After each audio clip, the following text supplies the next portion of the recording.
The morning of 26th November, 1944 is cold, grey and unremarkable over the Dutch countryside around Helmond. Airfield B-86, a freshly laid strip of pierced steel planking carved from the flat Noord-Brabant landscape barely 6 weeks earlier, sits barely 40 kilometers from the front line. Hawker Typhoons of the 2nd Tactical Air Force line its perimeter in the half-light, engines being run up, mechanics blowing into their hands against the November chill. The men of No. 2, 875, Anti-Aircraft Squadron, RAF Regiment, have been awake since before dawn, as they always are, watching the sky. Then the sound arrives. Not the familiar rumble of propeller-driven aircraft, not the droning throb of a Focke-Wulf or a Messerschmitt piston engine that every man on that airfield could identify in his sleep by the autumn of 1944. This sound is different. It is a high-pitched shriek, a banshee wail entirely unlike anything these men have encountered in 4 years of war. It is coming in low and fast, faster than anything they have seen. And it is German. The aircraft that tears across the sky above Helmond is a Messerschmitt Me 262A2A, the Sturmvogel, the Storm Bird, of the 3rd Gruppe, Kampfgeschwader 51, out of Rheine-Hobsten near Osnabrück. It is the world's first operational jet-powered combat aircraft, capable of 870 kilometers per hour in level flight, and it has come to destroy the airfield below. Sergeant and crew of B-11, Detachment 2875 Squadron, do not hesitate. They track the shrieking shape across the Dutch winter sky. The Bofors 40mm gun swings. It fires. The Me-262 does not survive. In that split second over the flat fields of the Netherlands, something unprecedented occurred. A British ground crew, using a Swedish-designed gun adopted and refined by British engineers, achieved the first confirmed ground-to-air kill of a jet aircraft in the history of warfare. It was a moment of enormous technological and historical consequence, and almost nobody has ever heard of it. The weapon that accomplished it is one of the most capable, most widely produced, and most thoroughly forgotten British military instruments of the Second World War. This is the story of the Bofors 40mm gun and the men of the RAF Regiment who used it to stop the German jet age in its tracks. To understand why that moment above Helmond mattered so profoundly, you must first understand the crisis that the Me-262 represented for the Allied war effort in the autumn of 1944.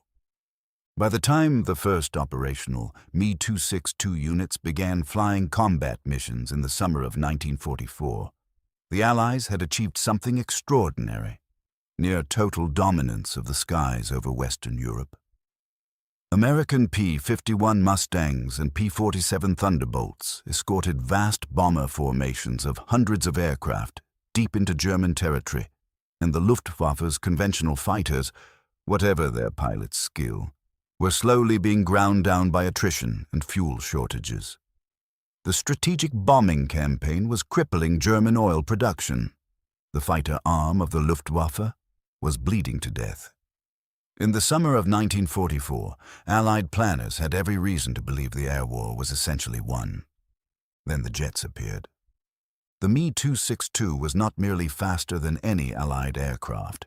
It was faster by a margin that made the fundamental rules of aerial combat obsolete. The P-51 Mustang, widely considered the finest conventional fighter produced by any nation, had a top speed of roughly 700 kilometers per hour. The Me-262 cruised past it at 870 kilometers per hour. The speed differential was not incremental, it was categorical. An Allied pilot who caught sight of a Me-262 could not pursue it, could not catch it, could barely react before it was gone. The armament made the threat worse. 4 Rheinmetall Mk 108-30mm cannon, each capable of shredding a heavy bomber in a single burst, made the Me-262 devastating against the formations of flying fortresses and liberators that the Allied bomber offensive depended upon. Later, the Luftwaffe introduced the R-4M air-to-air rocket. 24 rockets per aircraft, fired in a single devastating salvo from beyond the effective range of the bomber's defensive guns. Me-262 pilots simply flew through a bomber formation, fired their rockets into the massive aircraft, and watched the explosions. One Me-262 pilot, Lieutenant Klaus Neumann, described it with chilling precision. Fire the rockets, do the damage, weaken the tight formation integrity of the bombers, and then pick off the crippled stragglers. He called it, in a phrase that reveals much about the psychology of aerial killing, being like a god. Estimates suggest that Me-262 pilots claimed 500 of 42 Allied aircraft shot down over the course of the aircraft's operational life. Germany produced more than 1,400 of them. Had the full force of that number ever been assembled and deployed effectively, the consequences for the Allied bombing offensive and for the entire Western war effort would have been catastrophic. The jet age had arrived, and it had arrived wearing a Luftwaffe cross. The question facing the Allies was stark, and it had no obvious answer. How do you stop something you cannot catch? The Bofors gun was not conceived in Britain.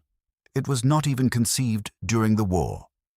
Its origins lie in a late 1920s contract between the Swedish Navy and a Karlskoga-based arms manufacturer called A.B. Bofors, who were asked to improve upon the clumsy, unreliable Vickers 40mm pom-pom guns, then serving as naval anti-aircraft weapons. Bofors engineers produced a design that was elegant, robust, and genuinely extraordinary. A 40mm automatic cannon that could put a 1-kilogram high-explosive shell into the air at 880 meters per second, at a rate of 120 rounds per minute, against targets flying at altitudes of up to 7,000 meters. When the towed land version debuted in 1935, orders began arriving from across Europe within weeks. The British Army first inspected the weapon in 1937, testing a Polish-built version. They were immediately impressed, acquired a manufacturing license, and set Vickers to work, producing a domestic version they designated the QF 40mm Mark I. By the outbreak of war, the gun was rapidly becoming Britain's standard light anti-aircraft weapon. But a gun of this capability needed a brain. Tracking a fast-moving, low-flying aircraft, precisely the range band where the Bofors was most useful, required predicting where the aircraft would be when the shell arrived, accounting for the shell's flight time, the aircraft's speed and bearing, wind, and a dozen other variables. Doing this by eye and instinct, or with a simple reflector sight, simply did not work against the speeds modern aircraft were achieving by the late 1930s. The range was too far to guess the lead, the angle changing too fast for the gunners to keep pace. It was a problem with no good existing solution. The solution was devised by Major A.V. Kerrison of the British Army, working at the Admiralty Research Laboratory at Teddington in the late 1930s. Kerrison's device, the Kerrison Predictor, was the first electromechanical analog computer fast enough to operate effectively in the low-altitude, high-speed engagement regime where the Bofors worked. It was a machine of formidable complexity. More than 1,000 precision components, weighing 230 kilograms, most of it aluminium to reduce weight. 3 operators pointed it at the target while dialing in estimates of aircraft speed, range, and atmospheric conditions. The predictor did the mathematics, mechanically, through a cascade of gears and cam surfaces, and its output drove hydraulic servo motors directly attached to the Bofors gun's traversal and elevation mechanisms. The gunners simply loaded. The predictor aimed. In tests, it was devastating. American General George C. Marshall, impressed by reports of its performance, asked the British in September 1940 to loan him 4 Bofors guns and Kerrison predictors for evaluation. The system proved capable of accurate fire to beyond 1,500 meters. The Ordnance Department standardized it immediately for American use. The RAF Regiment, Formed in February 1942, specifically to defend airfields after the humiliating lesson of Crete, where German paratroops had captured British airfields defended by soldiers who had no business defending airfields, adopted the Bofors L-60 as its principal light anti-aircraft weapon for its dedicated squadrons. By 1944, RAF Regiment light anti-aircraft squadrons were deployed from North Africa to Malta, from Italy to the United Kingdom, defending the forward landing grounds that the Allied air campaign depended upon. 52 squadrons were allocated alone to Operation Diver, the defense of southern England against the Var-1 flying bomb.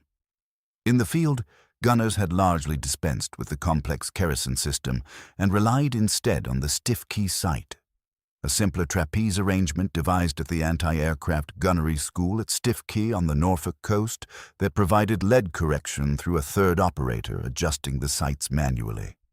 It was less precise but faster to use, and in the close-range engagements typical of airfield defense, speed mattered more than theoretical accuracy. The L-60 variant of the Bofors in British service had a barrel length of 2,250 millimeters, an effective anti-aircraft ceiling of roughly 6,950 meters, and a practical rate of fire of between 80 and 100 rounds per minute. 2 shells hitting the air every single second, each one carrying a high-explosive payload and a contact fuse. The whole system weighed around 2,000 kilograms in its towed anti-aircraft configuration and could be set up and ready to fire in under a minute by a trained crew. It was not elegant, it was not glamorous, it was extraordinarily, murderously effective.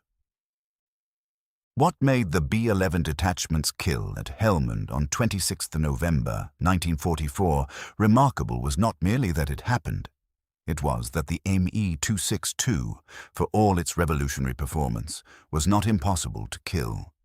The aircraft possessed a fundamental vulnerability that its designers had known about from the beginning, and that Allied intelligence had identified and acted upon within weeks of the jet's operational debut. The Junkers Jumo 004 axial flow turbojet engines that powered the Me-262 were engineering marvels and engineering nightmares. Constructed largely of steel rather than the strategic alloys Germany could no longer obtain in quantity, they were temperamental, fragile, and desperately prone to failure. They required careful, precise operation, particularly at the critical moments of takeoff and landing. If a pilot opened the throttle too aggressively during takeoff, the engines could flame out, stall, or simply disintegrate. If the aircraft came in too fast during landing, the gear, which lacked the robust construction of conventional fighters, could collapse. Allied fighter pilots had discovered, through hard and costly experience, that the only reliable way to defeat the Me-262 in the air was to catch it at these moments, tracking it on approach to its airfield, waiting for the landing gear to come down, then attacking when the aircraft was slow, committed, and unable to maneuver effectively.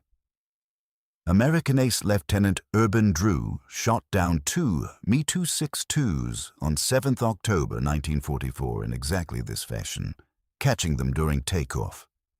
It was the job of the RAF Regiment's Bofors crews to deny the Germans the same opportunity in reverse. The forward airfields that the Allies were operating from in the Netherlands in the autumn of 1944 hastily constructed advanced landing grounds, strips of steel planking laid over Dutch farmland, were exactly the kind of target the Me-262 bomber variant, the Sturmvogel, had been assigned to attack. And those airfields were defended by men like the crew of B-11 Detachment, 2875 Squadron. If you're finding this interesting, a quick subscribe helps more than you know. The attack on Helmand on November 26, 1944, was not a one-off incident. It was the beginning of a sustained campaign by the Luftwaffe's jet units to neutralize the Allied airfields, pushing ever closer to the German border. On December 17 and 18, 1944, Helmand was attacked again, this time by a total of 18 Me-262s arriving in successive waves. The guns of 2-873 and 2-875 squadrons, RAF Regiment, opened up, tracking the howling shapes across the winter sky. Multiple aircraft were damaged, and at least 2 crashed within a few kilometers of the airfield, unable to make it back to Germany with the damage they had sustained. The following February, a B-6 gun detachment of 2809 Squadron RAF Regiment shot down another Me-262 over the airfield at Volkel. Another fell to the same detachment's guns later that year. The Bofors crews were keeping a tally, and it was growing.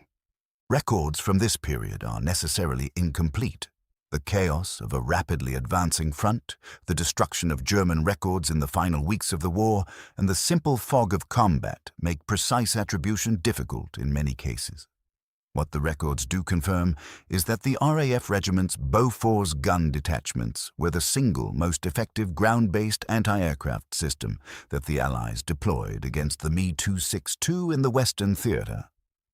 While Allied fighter pilots, American and British, achieved aerial kills against the jet primarily by exploiting its vulnerability during takeoff and landing, the Bofors crews were there waiting on the ground, ready for it at the one moment when the aircraft had to come to them. The psychological effect on the Luftwaffe crews was significant. The knowledge that the Allied forward airfields were defended by weapons capable of bringing down even a jet, that there was no safe attack run, no approach angle from which the Me-262's speed alone provided protection, complicated every mission these pilots flew. Meat on the table, American pilot Valmore Boudreau had called the Me-262 during its landing approach, and he was right. The Bofors crews agreed. To put the British achievement at Helmand in proper context, it is worth examining what the Germans were attempting to achieve with their own anti-aircraft defenses against the Allied air campaign. The Germans had invested enormously in flak. By 1944, German anti-aircraft defenses constituted one of the largest manufacturing commitments of the Reich, employing hundreds of thousands of personnel and producing weapons ranging from the ubiquitous 20mm Flak 38 to the fearsome 88mm Flak 18/36/37 that doubled as the most effective anti-tank gun of the war. Against high-altitude bombing formations, the German heavy flak was genuinely deadly. Against Allied fighter operations at low and medium altitude, they deployed 37mm guns, comparable in role to the Bofors. By the time the Me-262 was operational, the Luftwaffe had installed what they called flak alleys, corridors of anti-aircraft guns along the approach lanes to their jet airfields intended to protect the vulnerable Me-262s during takeoff and landing, the very period of exposure the Allies were exploiting. The German 37mm Flak 18/36/37 was the Bofors' nearest equivalent in Luftwaffe service. It fired a roughly similar weight projectile at a similar rate of fire, approximately 120 rounds per minute, with a muzzle velocity somewhat lower than the Bofors at around 820 meters per second. In range and effective altitude, it was broadly comparable, though most assessments of the period concluded that the Bofors carried a meaningfully heavier shell and displayed superior reliability in sustained operation. The Germans were also producing the Bofors themselves. Captured examples from Poland, Norway, Denmark, and the Netherlands were pressed into Luftwaffe service under the designation 4cm Flak K-28 and were reportedly welcomed by German anti-aircraft crews who understood exactly what they had acquired. The American contribution to the Bofors story deserves acknowledgement, not least because of its scale. American factories produced more than 150,000 Bofors guns during the war, a production figure that dwarfs any other nation's output and reflects the extraordinary industrial mobilization that the United States was capable of. The U.S. Army designated it the 40mm automatic gun M1 and used it in every theater from the Pacific to the Rhine. The U.S. Navy mounted it in twin and quadruple configurations on virtually every warship larger than a landing craft. In the Pacific, the Bofors and Mark 51 director combination was credited with half of all Japanese aircraft shot down between October 1944 and February 1945. The American contribution was real, significant, and enormous. But it was the British who first married the gun to the kerosene predictor to create a genuinely automated fire control system.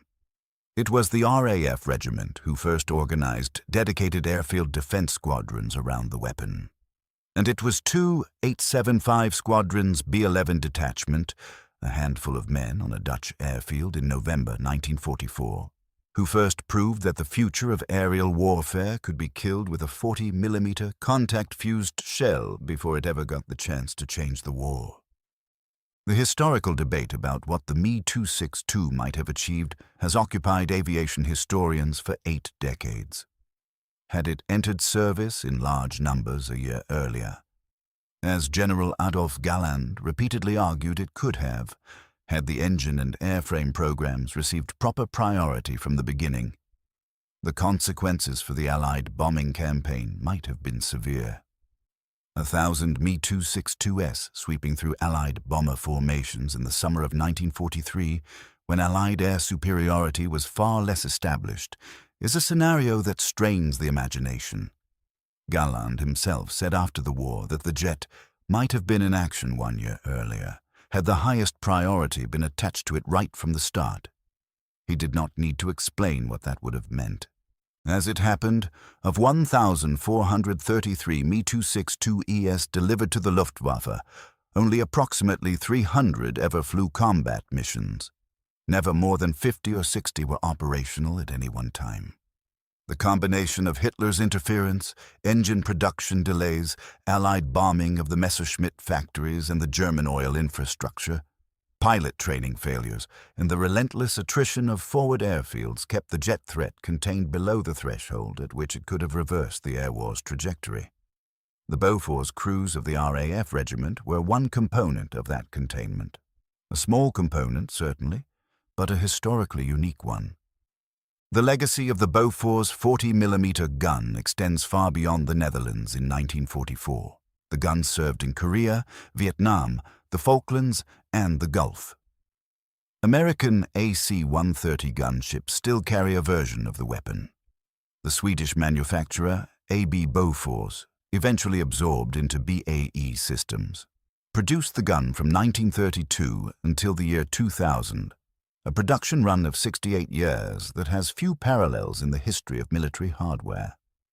The lessons learned from the wartime engagement records contributed directly to the post-war development of the L-70 variant, with its dramatically increased rate of fire of 330 rounds per minute, designed specifically to counter the new reality of jet aircraft at low altitude. The Bofors gun told the story of jet warfare to those who came after. Conventional guns, to remain relevant, would need to fire faster, track faster, and think faster. Surviving examples of the Bofors 40mm L-60 can be seen at numerous museums across Britain and the world, including the Imperial War Museum collections. The IWM holds photographs of the wreckage of the Me 262 shot down by 2875 Squadron at Helmand. Inspected by RAF and Army technical officers the morning after the kill, the twisted metal and shattered Jumo engine components spread across the Dutch mud. Those photographs document a moment that the history books have largely overlooked. Return now to the field at Helmand on that November morning. The sound that has torn the sky apart is gone, trailing away into distance as the rest of that Me 262's flight clears the area. On the ground, a gun detachment. Names not recorded in most accounts, faces unknown, men of the regiment performing a duty that would be unremarked upon in the press and uncelebrated in the histories written afterwards, stands at their weapon. The barrel is warm. The shell casings are scattered across the steel planking beneath the gun's wheels. Somewhere to the northeast, a German jet fighter, the most advanced combat aircraft in the world, is falling. It is worth pausing on what those men accomplished without fully knowing it. They were not aviation strategists.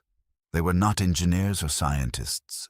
They were airfield defense crews doing their job with the weapon they had been given, the weapon that British industry had refined from a Swedish design, fitted to the demands of the most technologically transformative conflict in history.